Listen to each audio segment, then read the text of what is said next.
आज हम जानेंगे इस एपिसोड में कि प्रिडिक्शन करने की 5 सबसे बड़ी मिस्टेक्स क्या है। आप एस्ट्रोलॉजी बहुत पढ़ रहे हैं, दशाएं भी आपको आती हैं, ट्रांजिट्स भी आपको आते हैं और फिर भी प्रिडिक्शन एक्यूरेट नहीं हो रही। ये कैसे होगी? तो हो सकता है प्रॉब्लम नॉलेज की नहीं है, नॉलेज तो आप गेन कर ही रहे हो। प्रिडिक्शन प्रोसेस की नॉलेज आपको है या नहीं, ये देखना पड़ेगा। देखिए, प्रिडिक्शन के लिए 5 चीजें ऐसी हैं जिन्हें आज हम समझेंगे, जो कॉमन मिस्टेक्स होती हैं जिन्हें प्रिडिक्शन के समय अवॉइड करना चाहिए। तो मिस्टेक नंबर 1, किसी भी सिर्फ एक फैक्टर को देख के प्रिडिक्ट करना, एक ग्रह, एक भाव, एक दशा, एक अंतरदशा, एक ट्रांजिट ना, गलत। कि सैटर्न देखा प्रिडिक्शन कर दिया, जुपिटर देखा प्रिडिक्शन कर दिया, 7th हाउस देखा मैरिज का प्रिडिक्शन कर दिया, नहीं, ये सब इस तरह से नहीं होता। दूसरी सबसे बड़ी मिस्टेक कि जन्म कुंडली क्या प्रॉमिस कर रही है उसको इग्नोर करना, और ज्यादातर ज्योतिषी ये करते। तो दशा और ट्रांजिट से पहले ये समझिए कि जन्म कुंडली क्या प्रॉमिस कर रही है, क्योंकि जो बेसिक पोटेंशियल एस्टेब्लिश नहीं हुआ उसकी टाइमिंग आप कैसे करोगे? भाई किसी व्यक्ति को फुटबॉल खेलना आता ही नहीं और आप कहेंगे ये जाके इंटरनेशनल टीम में फुटबॉल खेलेगा, इज इट पॉसिबल? उसने सीखा ही नहीं बचपन से, कब प्रॉमिस ही नहीं है कुंडली में। तीसरी सबसे बड़ी मिस्टेक कि दशा और ट्रांजिट को अलग अलग देखना। देखिए, दशाएं, महादशाएं विशेष रूप से और अंतरदशाएं जो उनमें है वो बताती है आपकी लाइफ का इस समय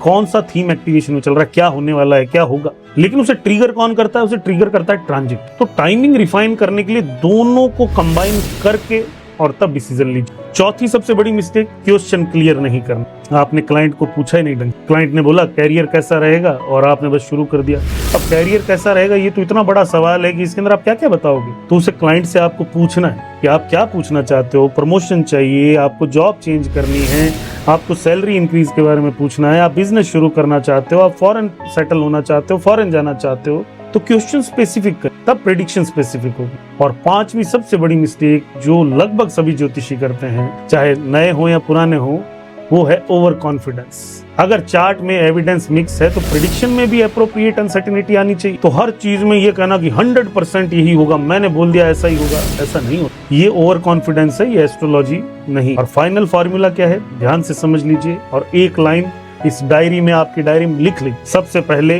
क्लियर क्वेश्चन आपके पास होना चाहिए, फिर जन्म कुंडली के प्रॉमिसेस को देखिए, फिर उन हाउसेस को जो उस प्रॉमिस से जुड़े हैं उनको देखिए, फिर महादशाएं अंतरदशाएं देखिए, उसके बाद ट्रांजिट और प्रोग्रेशन को देखिए, फिर इन सब चीजों को क्रॉस वेरीफाई करें। अगर आपने ये सीक्वेंस डेवलप कर लिया तो आपकी प्रिडिक्शन प्रोसेस अपने आप ही इंप्रूव हो जाएगी।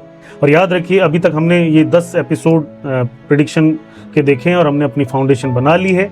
और 11वें एपिसोड से हम प्रेडिक्शन को और प्रैक्टिकल बनाएंगे। रियल लाइफ क्वेश्चंस को कुंडली में स्टेप बाय स्टेप डिकोड करने के बारे में 11वें एपिसोड से, यानी अगले एपिसोड से शुरू करेंगे। तो अगर आप चाहते हैं कि 11वां एपिसोड और अच्छे से हम बनाएं तो कमेंट करिए और मुझे बताइए आपको और क्या क्या सीखना